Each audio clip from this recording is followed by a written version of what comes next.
Hello, Japan enthusiasts. Welcome to How to Japan, your go-to hub for all things about daily life in this amazing country. Whether you are living in Japan, planning to move, or simply fascinated by the local culture, you're in the right spot.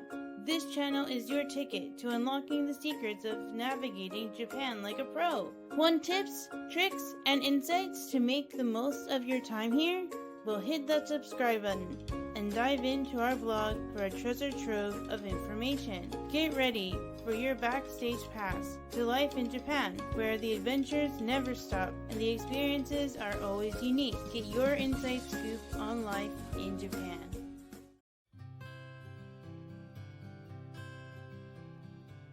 Welcome to How to Japan. Life in Japan can be good most of the time. But hey, I know what it's like to feel under the weather, far from home. So today, I've got your back with tips on navigating medical care in Japan. Need to find medical care? No need to worry. I've got a roadmap to help you find the right clinic, handle paperwork, and get the care you deserve. First up, finding a clinic. The easiest way? Google it. Type your location and what you need, and boom! Options at your fingertips. A general clinic should be fine if you're unsure of what kind of clinic you need. The doctor can refer you to a specialist if necessary. Some clinics accept walk-ins, but others require booking online or by phone. Check the clinic's website for details. Now, if you prefer English speaking or Western style medicine, major cities have clinics just for you. Read the reviews to pick the best fit. Before you go, remember your health insurance card. It's your golden ticket to covering up to 70% of the cost. Make sure your phone is charged to ensure you have enough power for map navigation and translation help. Get ready for paperwork. During your visit, you will be asked to fill out paperwork. The clinic will ask you for your medical history, allergies, and your current condition. But fear not. Use Google Translate to help fill out the form. You will be given a membership card at the end of your visit. If you visit again, your membership card saves you the hassle of filling out forms, so always keep it with you. Look in the description for a reference to a site that describes how to fill in the form and what much of the kanji means. If you're only in Japan briefly, you don't have to learn everything, but you should at least try to write your name and address in Japanese. It doesn't have to be perfect, but it should be clear. You'll need to use hiragana, katakana, and kanji. You'll need to write your name and address on all sorts of documents in Japan, especially when you go to a clinic, a post office, immigration, or a bank. Learning to write your information in Japanese will save you time. Now, at the clinic, patience is key. After you hand in the form, you must wait for the doctor. Listen carefully for your name. They will say your full name. Even if the doctor speaks English, some staff may struggle to pronounce your name, and Japanese people don't usually talk in a loud voice. The wait time depends on the clinic and the time of day. If it is an emergency, you will be seen sooner, but other times, you may have to wait for an hour or more. This is especially true if your visit is to a specialist, such as an ENT, ear, nose, and throat doctor, an orthopedic specialist, or a ladies' clinic. There aren't a lot of locations, so they are often busy. Bring reading material, and if you have a battery pack, it's a good time to recharge your phone. After the visit, you will be asked to wait. It won't be as long as before. Listen for your name. The receptionist will have your bill and prescription or referral. Be prepared to pay in cash, as most clinics will ask for it. A few might accept credit cards or barcode payments like PayPay,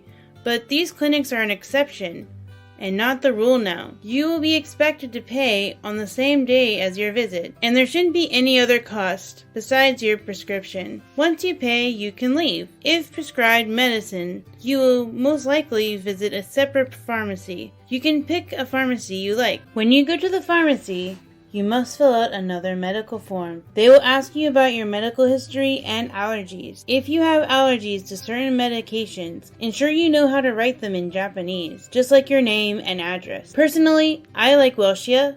Welshia's got your back, with many locations having English forms and prescription instructions. But other pharmacies work great too.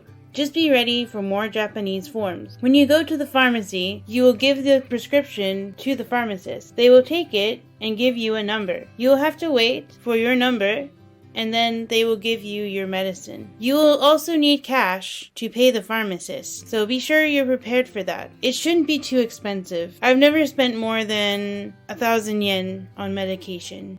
Insurance covers most, but not all. Keep in mind extra costs for specific treatments, such as contraceptives, pregnancy care, mental health care such as counseling, and other non-medical procedures. The bill, most of the time with insurance, you will pay 30%, and it usually is pocket-friendly. Even if you don't have health insurance, the cost will still be less than what Americans may be used to. Unless you have a specific medical condition, you will not have a regular doctor. Medical records are carried around as small notebooks because there are so many clinics and pharmacies. A pharmacy might give you a notebook, but you can also purchase a medical record notebook at a drugstore or online. Every time you receive medicine, the pharmacy will give you an insert to put in the notebook. If you give the pharmacist your notebook at the same time as your prescription and insurance, they will do it for you. Keeping track of your medication will be useful if you plan to live in Japan for a long time. If you develop a chronic condition or have similar problems, you can refer to the book to track when you started or what medications worked best. If you find a good clinic and pharmacy, you should return to them if you have similar problems. It will save you time, and they will remember you. Plus, you'll feel more comfortable and confident with them. In conclusion, navigating medical care in Japan may seem daunting, but it's easier than it looks. You'll get top-notch care with some preparation, patience, and guidance. Your health matters, and you don't have to suffer in silence. You can also take some calculated risks. So go on that hike, do that new exercise, and take comfort in the high quality and low cost medical care. In Japan, most companies will give you a certain amount of paid leave and sick days. Some companies will only give you a certain amount, while others will combine the two. Just be careful while using your sick leave. You may lose wages if you use up all of your days and then have to stay home. Here are some emergency numbers to help you if or when you need them. Most of these services are multilingual, so feel free to use them as you need. Ambulances are free in Japan, so if you're in trouble, please call them.